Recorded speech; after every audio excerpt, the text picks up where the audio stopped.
Salut mes chers élèves, dans notre cours de géométrie d'aujourd'hui, nous allons continuer avec les applications affines. Ok, donc si dans le cours précédent, on a vu des notes et nous avons résolu un exercice d'exemple, eh bien nous allons résoudre un second exercice d'exemple dans le cours d'aujourd'hui. Voici l'exercice. Dans le plan affine P rapporté au repère origine, on considère l'application F qui, à tout point M de coordonnées x, y, fait correspondre le point M' de coordonnées x', y', tel que x' donne 7x plus 8y moins 14, y' c'est moins 6x moins 7y plus 14. On donne l'exercice en 3 parties. Donc d'abord, montrer que c'est une démonstration, montrer que f est une application affine bijective. Deuxièmement, c'est encore un autre, déterminer l'ensemble des points invariants par f.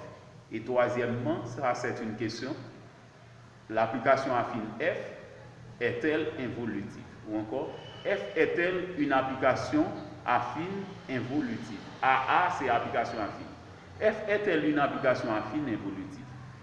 Ok, donc c'est cet exercice-là que nous allons résoudre dans le cours d'aujourd'hui. Donc c'est pourquoi je vous demande je réclame vos attentions, ok?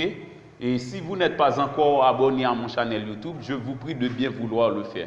C'est Jimmy Deveil, votre enseignant de mathématiques, compétent et expérimenté. Suivant la façon dont on énonce, ok, suivant les données de l'énoncé, eh bien on a f qui à tout point M de coordonnées x, y fait correspondre le point M' de coordonnées x', y'. Ok, donc c'est dans le plan affine P. Et bien sûr, c'est pourquoi on a des points. C'est en dimension 2. Ok, donc x', y', ça c'est l'expression analytique, ok, de l'application affine f. Eh bien, on a f, ok, comme on l'a si bien dit, c'est f. Donc, x' c'est 7x plus 8y moins 14. Et ensuite, y' c'est moins 6x moins 7y plus 14. Maintenant, la première partie montre que f est une application affine bijective. Nous allons rechercher un endomorphisme associé à l'application affine f et prouver que cet endomorphisme est bijectif. Par conséquent, nous allons pouvoir dire que f est aussi bijectif. Maintenant, pour répondre, pour travailler dans cette première partie, nous supposons que phi, c'est l'endomorphisme associé à f. Puisque dans l'expression analytique de f, il y avait, premièrement, pour les coefficients de x, c'est 7 moins 6. Ceux de y, c'est 8 moins 7, respectivement, pour la première et deuxième équation. Eh bien, l'endomorphisme phi associé à f a pour matrice 7 moins 6, 8 moins 7, ok, que nous écrivons ici. Soit phi l'endomorphisme associé à f, matrice phi c'est 7 moins 6, 8 moins 7, ok, comme dans l'expression analytique. Maintenant, si nous calculons le déterminant de la matrice phi associée à f et de la matrice phi, de la matrice de l'endomorphisme phi associée à f, eh bien le déterminant c'est le produit descendant qui donne moins 49 moins le produit ascendant. Le produit ascendant c'est moins 48. Eh bien on va avoir moins 49 moins 48 qui donne plus 48. Eh bien déterminant matrice phi c'est moins 49 plus 48. Déterminant matrice phi donne moins 1 qui est différent de 0. Ok, puisque le déterminant de l'endomorphisme phi, ok, de la matrice phi, ok, donc je reprends, puisque le déterminant de la matrice de l'endomorphisme phi associé à f est différent de 0, donc phi est bijectif. Ok, le déterminant de l'endomorphisme de la matrice de l'endomorphisme phi associé à f, ok, étant différent de 0, donc phi est bijectif et par conséquent f est bijectif.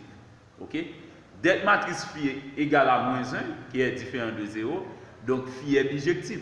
Et puisque phi est bijectif, eh bien f est aussi bijectif. Ok, f est aussi bijectif. Ok, donc c'est dans ce contexte-là qu'on peut parler de application affine bijective. La deuxième partie, on demande de déterminer l'ensemble des points invariants par f. Ok, donc puisqu'on sait c'est par f, c'est point, parce que f c'est une application affine, à f est dans l'espace affine, et bien f va avoir des points. Donc si c'était vecteur invariant, ce serait l'ensemble des vecteurs invariants par phi. OK? Parce que c'est phi qui est une application linéaire.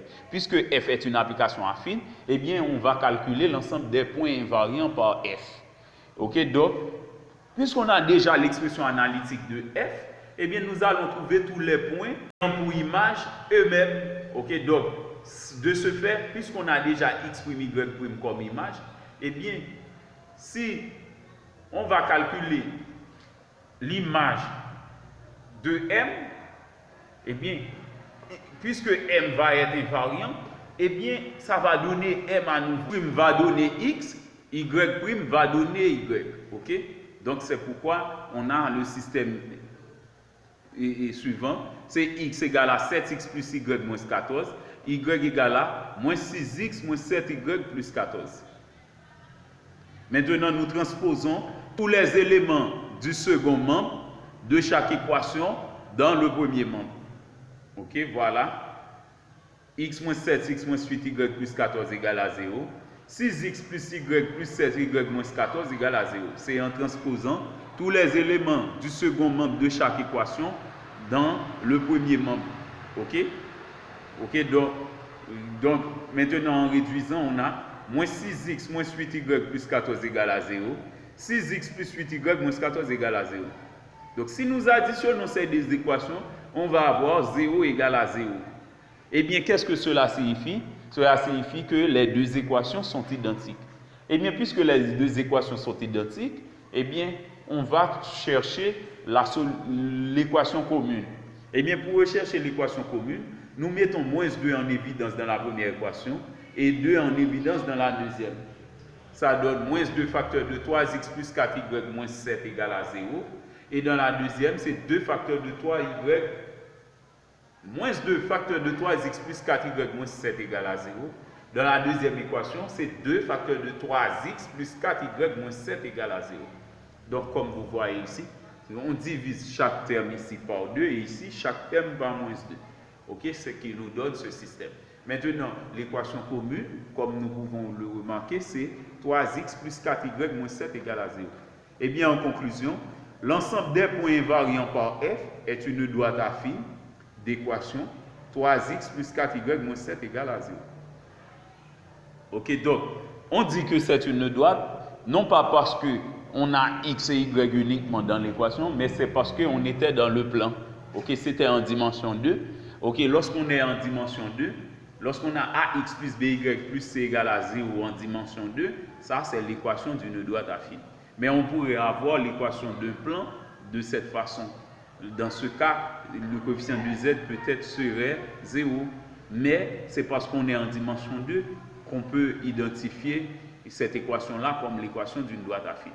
OK, donc l'ensemble des points invariants par f est une droite affine d'équation 3x plus 4y moins 7 égale à 0. Donc, vous pouvez trouver n'importe quelle autre équation pour l'ensemble des points invariants par f. OK, donc, à ne pas oublier, ce sont deux équations identiques. Puisque les deux équations sont identiques, une personne pourrait faire choix de n'importe quelle équation parmi les deux pour l'équation commune. OK, donc, par exemple, on a deux équations identiques ici. Donc, je pourrais choisir la première équation comme l'équation identique. Une autre personne, la deuxième équation comme l'équation identique. OK? Maintenant, on était en train de faire apparaître l'équation commune pour prouver que ces deux équations sont identiques. Mais, lorsqu'on a déjà l'assurance que les deux équations sont identiques, on pourrait choisir n'importe quelle des deux. OK? Maintenant, pour la troisième partie. La troisième partie, c'est une question. F est-elle une application affine involutive? Ça, c'est une question. OK? F est-elle une application affine involutive? Eh bien, pour expliquer cela, F est-elle une application affine involutive? On a déjà expliqué cette partie dans le cours précédent. Lorsqu'on a une application affine involutive, il faut prouver que l'endomorphisme associé est involutif. Okay? L'endomorphisme associé à cette application affine est aussi involutif.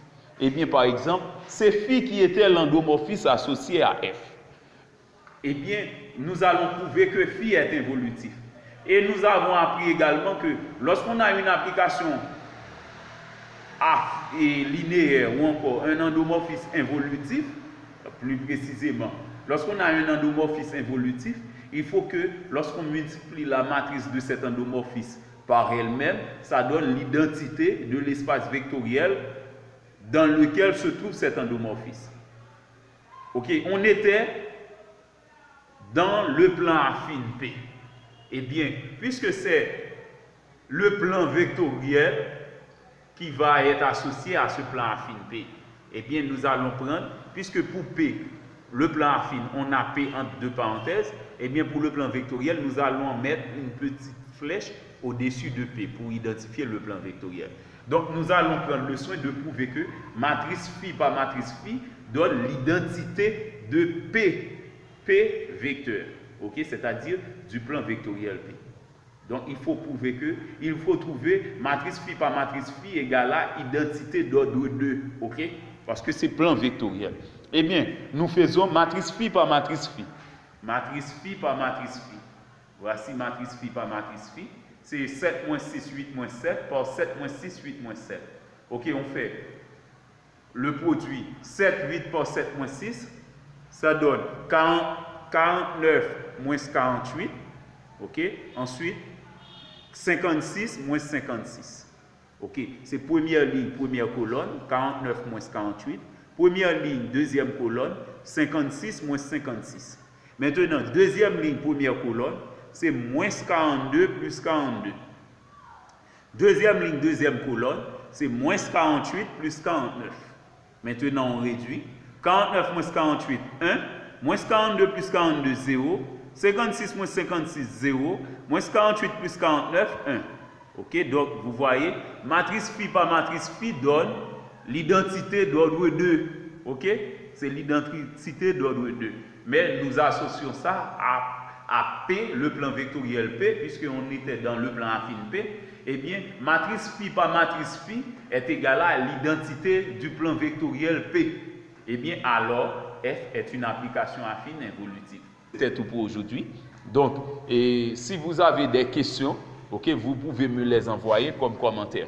Et si de plus mes explications vous ont plu, vous pouvez m'envoyer et vous pouvez aimer la vidéo et la partager avec vos camarades. Ainsi, allez-vous pouvoir m'encourager dans le domaine.